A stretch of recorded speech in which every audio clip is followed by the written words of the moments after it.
At this important crisis again turned up the man with an idea. This was an inventive buccaneer, who proposed to Morgan that they should take a medium-sized ship which they had captured at the other end of the lake, and make a fireship of her. In order that the Spaniards might not suspect the character of this incendiary craft, he proposed that they should fit her up like one of the pirate war vessels, for in this case the Spaniards would not try to get away from her, but would be glad to have her come near enough for them to capture her. Morgan was pleased with this plan, and the fireship was prepared with all haste. All the pitch, tar, and brimstone in the town were put on board of her, together with other combustibles. On the deck were placed logs of wood, which were dressed up in coats and hats to look like men, and by their sides were muskets and cutlasses. Portholes were made, and in these were placed other logs to represent cannon. Thus this merchant vessel, now as inflammable as a pine knot, was made to resemble a somewhat formidable pirate ship. The rest of the fleet was made ready, the valuables and prisoners and slaves were put on board, and they all sailed boldly down toward the Spanish vessels, the fireship in front. When the Spanish admiral saw this insignificant fleet approaching, he made ready to sink it to the bottom, and when the leading vessel made its way directly toward his own ship, as if with the impudent intention of boarding her, he did not fire at her, but let her come on. The few pirates on board the fireship ran her up against the side of the great man-of-war, and after making her fast and applying their matches, they immediately slipped overboard, and swam to one of their own vessels before the Spaniards had an idea of what had happened. The fireship was soon ablaze, and as the flames quickly spread, the large vessel took fire, and the people on board had scarcely time to get out of her before she sank. The commander of one of the other ships was so much frightened by what had occurred in so short a space of time that he ran his vessel aground and wrecked her, her men jumping out into the water and making for the land. As for the other ship, the pirates boldly attacked her and captured her. And as she was a very fine vessel, Morgan left his own small vessel, in which he had been commanding his fleet, and took possession of her. Thus, in a very short time, the whole state of affairs was changed. The Spaniards had no ships at all, and Morgan was in command of a very fine vessel, in which he led his triumphant fleet. Victory is a grand thing to a pirate as it is to every human being who has been engaged in a conflict, but none of the joys of triumph could equal the sordid rapacity of Morgan and his men. They spent days in trying to recover the money and plate which were on board the sunken Spanish ships. The sterns of these projected above water, and a great deal of valuable treasure was recovered from them. The pirates worked very hard at this, although they had not the slightest idea how they were to pass the castle and get away with the plunder after they had obtained it. When the wrecks had been stripped of everything of value, the time came for demanding a ransom for not burning the town and hanging the prisoners, and as the poor citizens knew very well what they might expect, they sent word to the admiral, who had escaped to the castle, begging him to accede to the demands of Morgan, and to let the wretched pirates go. But the admiral, Don Alonso, was a thoroughbred Spaniard, and he would listen to no such cowardly suggestion. He would consent to no ransom being paid, and on no account would he allow the pirates to pass the channel. The citizens, however, who knew what was good for them, raised the money, and paid the ransom in coin and cattle, and Morgan declared that if the admiral would not let him out of the lake, he would have to attend to that matter himself. But before he made another bold stroke against the enemy, his stingy and niggardly spirit urged him to defend himself against his friends, and before endeavoring to leave he ordered a division of the spoils. Many of the goods taken from the two towns were on board the different vessels of the fleet, and he was very much afraid that if his comrades, who commanded the other ships, should be so fortunate as to get out to sea, they would sail away with the booty they carried, and he would not see any of it. Therefore, the booty from every ship was brought on board his own fine vessel, and every man was put through an examination as rigid as if he had been passing a custom house, and was obliged to prove that he had not concealed or kept back any money or jewels. The value of the plunder was very great, and when it had been divided, according to the scale which Morgan had adopted, the pirate leader felt safe.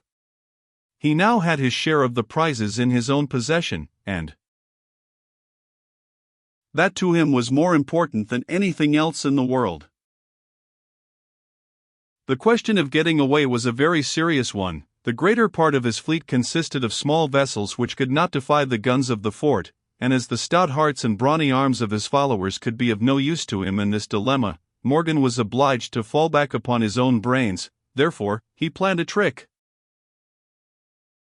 When everything had been prepared for departure, Morgan anchored his fleet at a distance from the castle, but not so far away that the Spaniards could not observe his movements. Then he loaded some boats with armed men and had them rowed ashore on the side of the channel on which the castle stood. The boats landed behind a little wood, and there the men, instead of getting out, crouched themselves down in the bottom of the boats so that they should not be seen. Then the boats, apparently empty, were rowed back to the pirate ships, and in a short time, again full of men sitting upright, with their muskets and cutlasses, they went to the shore, and soon afterwards returned apparently empty as before.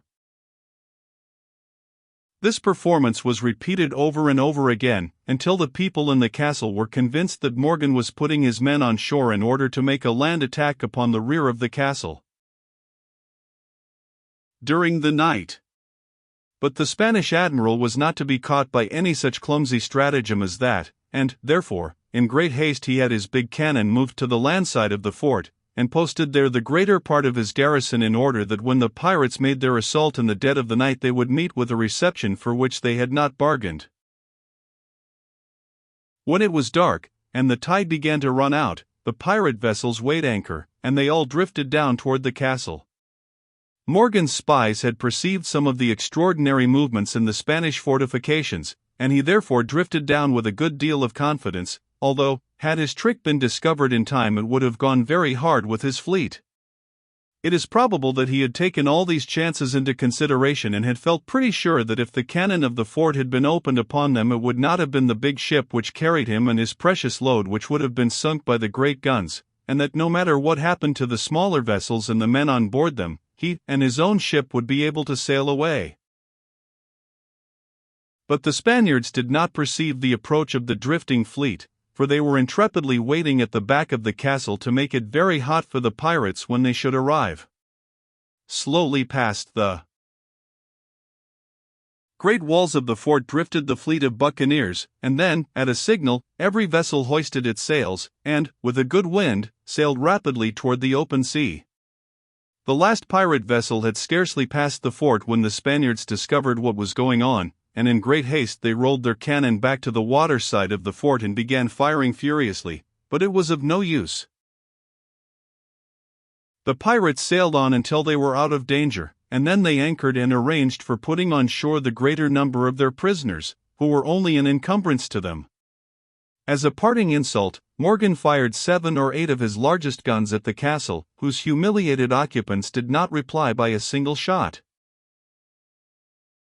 In order to understand what thoroughly contemptible scoundrels these pirates were, it may be stated that when Morgan and his men reached Jamaica after a good deal of storm and trouble on the way, they found there many of their comrades who had not been able to join them at their rendezvous at Savona.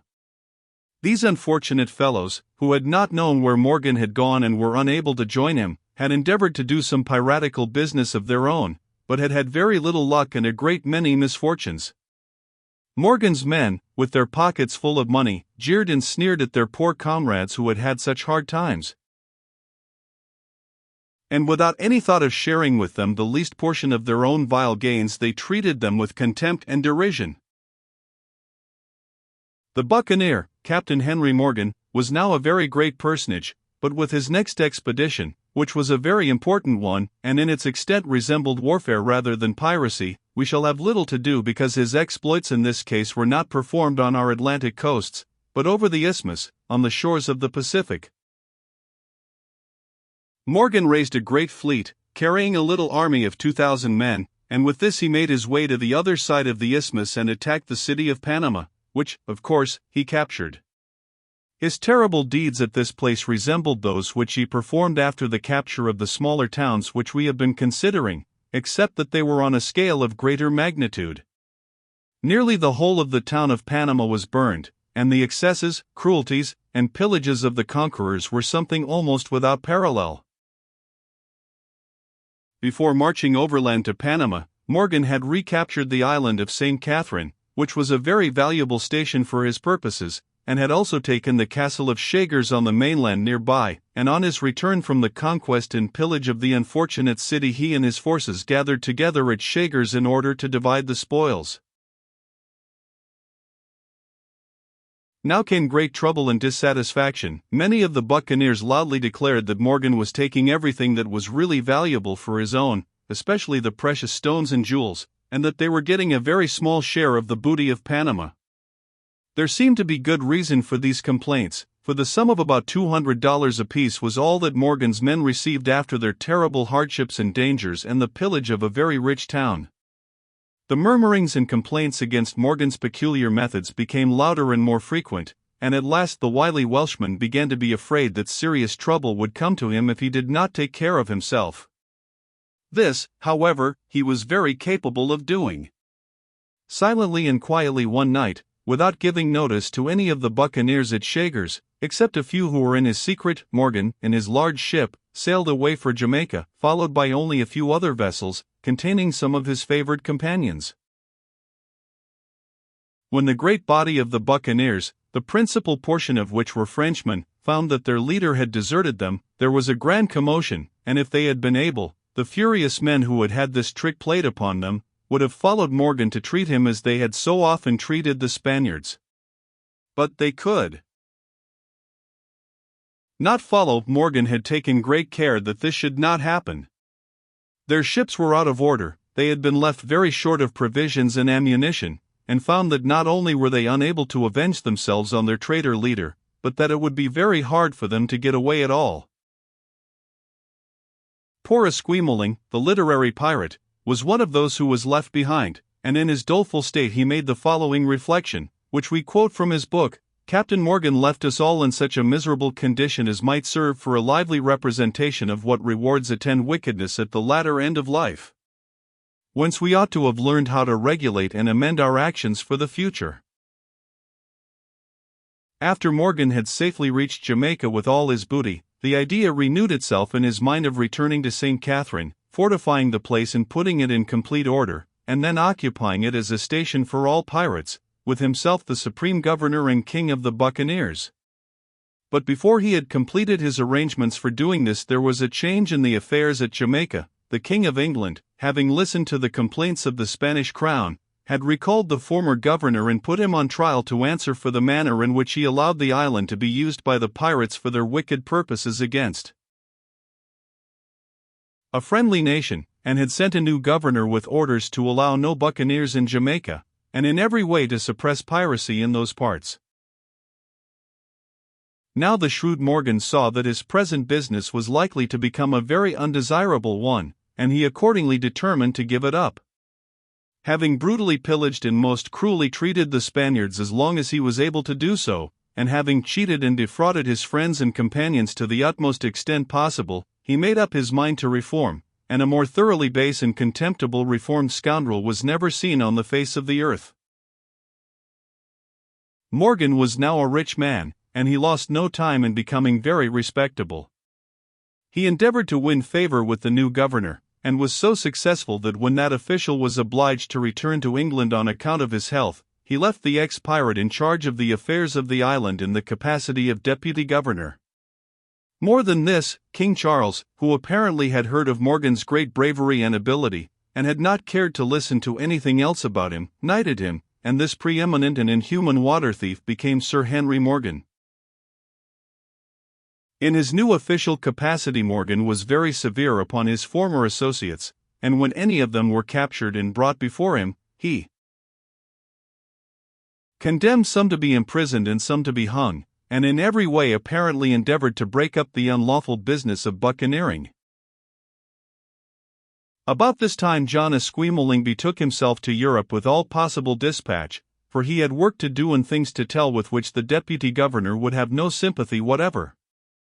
He got away safely, and he wrote his book, and if he had not had this good fortune, the world would have lost a great part of the story of what happened to the soft little baby who was born among the quiet green fields of Wales.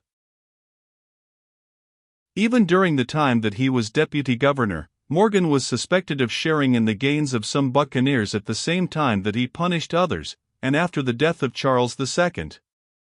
He was sent to England and imprisoned, but what eventually became of him we do not know.